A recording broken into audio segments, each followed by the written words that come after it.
노벨 평화상까지 받은 세계적인 영웅이 있습니다. 그런데 정작 자기 나라에서는 매국노 취급을 받죠. 심지어 일제강점기 때 나라를 팔아먹은 이완용에 비유될 정도거든요.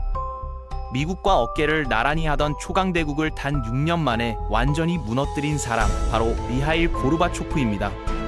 지구 육지 면적의 6분의 1을 차지하던 거대한 제국, 15개 공화국이 연합한 막강한 나라가 어떻게 한 사람의 개혁으로 산산조각 났는지 오늘 그 충격적인 이야기를 해보겠습니다.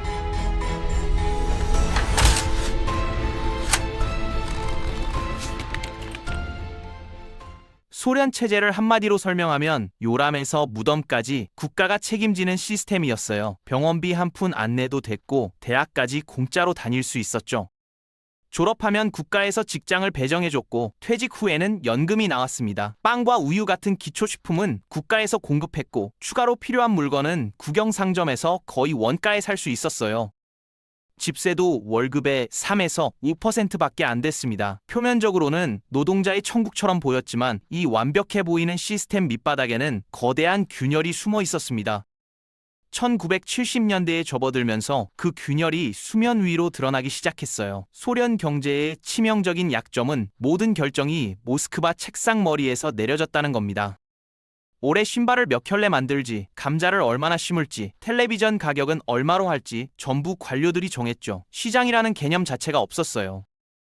그러다 보니 창고에는 아무도 안 사는 물건이 쌓여가는데 정작 사람들이 원하는 건 구할 수가 없는 기현상이 벌어졌습니다. 효율성이라는 단어와는 거리가 먼 시스템이었죠. 경제가 삐걱거리기 시작하면서 시민들의 일상도 피폐해졌습니다. 상점 진열대에는 먼지만 쌓였고 고기나 과일 같은 건 구경하기도 힘들었죠. 새벽 5시부터 빵집 앞에 줄을 서는 게 일과가 됐어요. 운 좋게 물건을 구해도 품질은 형편없었습니다. 겨울 외투를 샀는데 단추가 없다거나 구두를 샀는데 왼쪽 오른쪽 크기가 다른 일도 허다했죠. 세계 최강대국이라는 나라에서 국민들이 화장지 하나 구하려고 전전긍긍하는 상황이 벌어진 겁니다. 이런 총체적 난국 속에서 1985년 파격적인 인물이 권력의 정점에 올랐습니다. 54세의 미하일 고르바초프가 소련 공산당 서기장이 된 거죠. 그 전까지 서기장들은 대부분 70대 노인들이었어요. 병상에서 겨우 일어나 회의에 참석하다가 연달아 세상을 떠났죠. 3년 사이에 서기장 3명이 사망했을 정도였습니다. 젊고 패기 넘치는 지도자의 등장에 소련 전체가 새로운 기대에 부풀었어요. 그리고 고르바초프는 그 기대에 부응하듯 즉각 행동에 나섰습니다.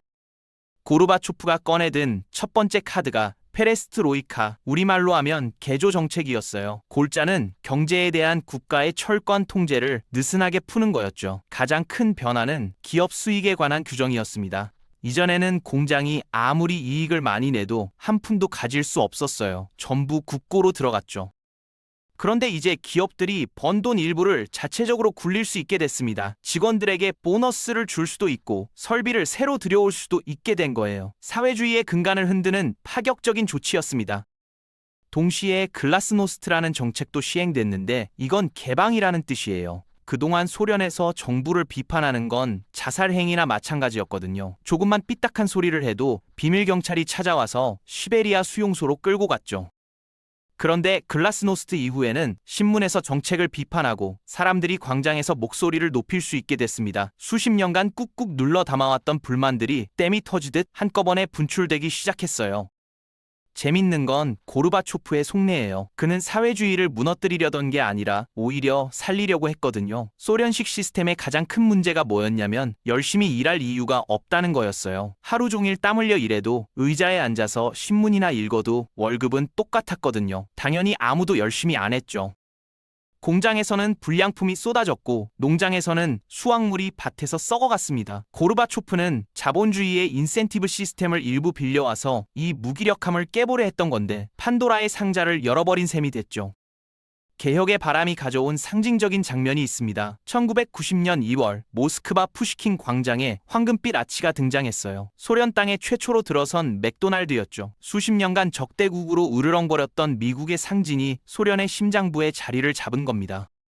개점 첫날 풍경은 가히 장관이었어요. 햄버거를 맛보려는 인파가 3만 명이나 몰렸거든요. 영하의 추위에도 밤새 줄을 선 사람들이 수두룩했습니다. 빵 두 쪽 사이에 고기 패티를 끼운 음식에 목숨을 걸다시피 한 거예요.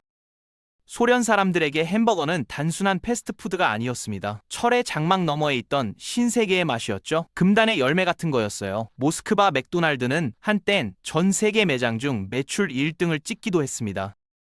웃긴 건 매장 간판에 레스토랑이라고 써붙였다는 거예요. 소련 사람들에게는 패스트푸드라는 개념 자체가 낯설었거든요. 햄버거집이 고급 식당처럼 여겨진 겁니다.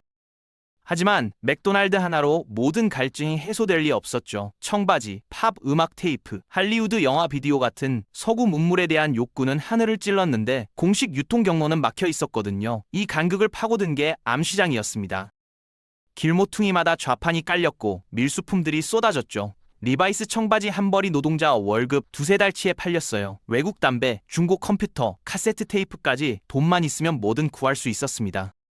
이 혼란의 틈바구니에서 훗날 러시아를 쥐락펴락하게 될 세력이 싹을 틔웠어요. 바로 올리가르히라고 불리는 신흥 재벌들의 전신이죠.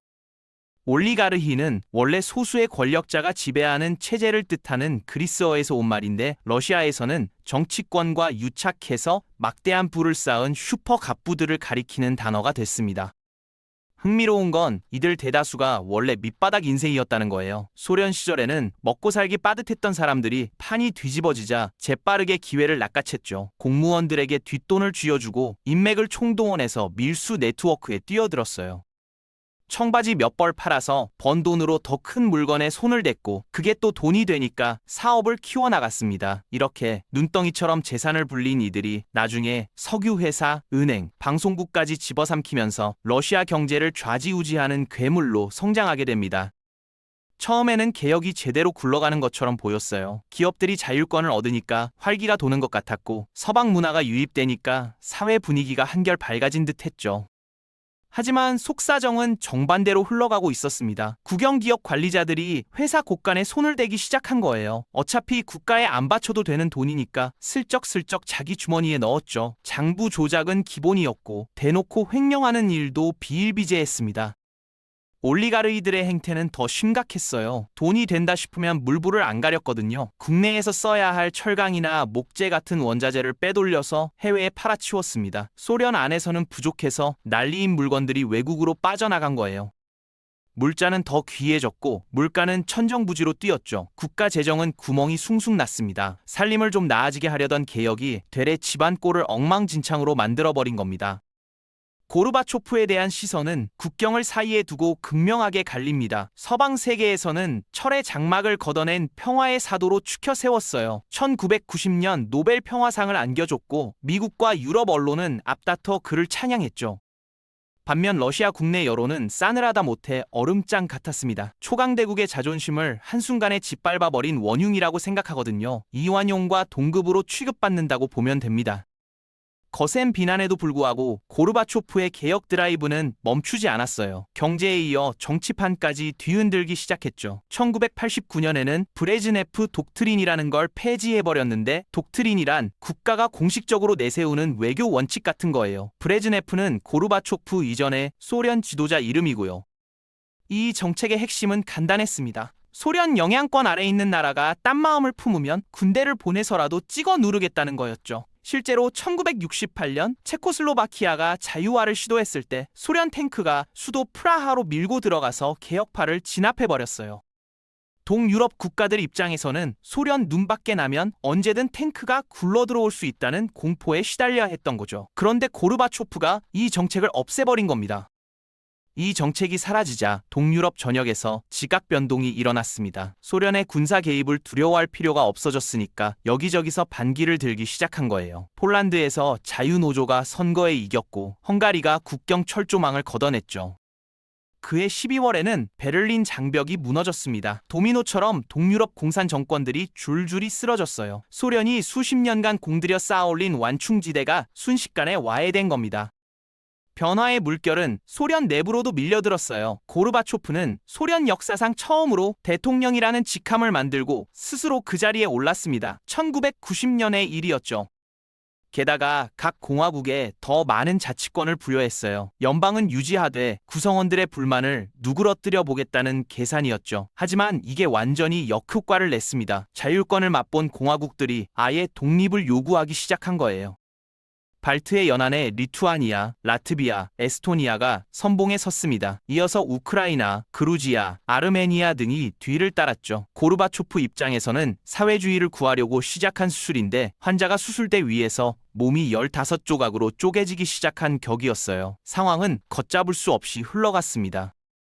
설상가상으로 1991년 8월 청천벽력 같은 사태가 터졌어요. 19일 아침 소련 부통령 야나예프가 느닷없이 TV에 나타나서 중대 발표를 했거든요.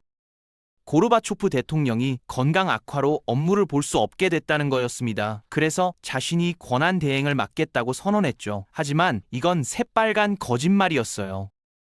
실제로 벌어진 일은 이랬습니다. 그 전날 흑해 연안 크림반도의 별장에서 휴가를 보내던 고르바초프에게 군복 입은 사내들이 들이닥쳤어요. 그들은 대통령 각하가 아니라 고르바초프 동지라고 불렀죠. 부통령에게 권력을 이양한다는 서류에 도장을 찍으라고 강요했습니다. 고르바초프가 버티자 외부와의 연락을 완전히 끊어버렸어요. 전화선을 자르고 별장 주위를 병력으로 에워싸서 감금해버린 겁니다. 쿠데타의 주모자는 8명이었어요. 부통령을 필두로 총리, 국방장관, 내무장관, 그리고 악명 높은 비밀경찰 KGB의 수장까지 가담했죠. 이들은 스스로를 국가비상사태위원회라고 불렀습니다. 명분은 조국의 분열을 막겠다는 거였지만 본질은 개혁에 반발한 구세력의 반격이었어요. 소련이 조각조각 해체되는 꼴을 더는 지켜볼 수 없었던 거죠. 쿠데타 세력은 모스크바 거리에 탱크를 풀었어요. 비상계엄이 선포됐고 주요 방송국이 장악됐습니다. 하지만 예상과 달리 시나리오대로 흘러가지 않았어요. 바로 이 지점에서 역사의 전면에 등장한 인물이 있습니다. 당시 러시아 공화국 대통령이었던 보리스 옐친이에요. 그는 쿠데타 소식을 듣자마자 러시아 의회 건물로 달려갔고 건물 앞에 서 있던 탱크 위로 기어 올라갔습니다. 옐친은 탱크 포탑 위에 우뚝 서서 군중을 향해 외쳤어요. 쿠데타에 저항하라고, 민주주의를 지키자고 호소했죠. 이 장면이 전 세계에 생중계됐습니다. 수십만 시민들이 거리로 쏟아져 나왔고 의회 건물 주변에 인간 방패를 쳤어요.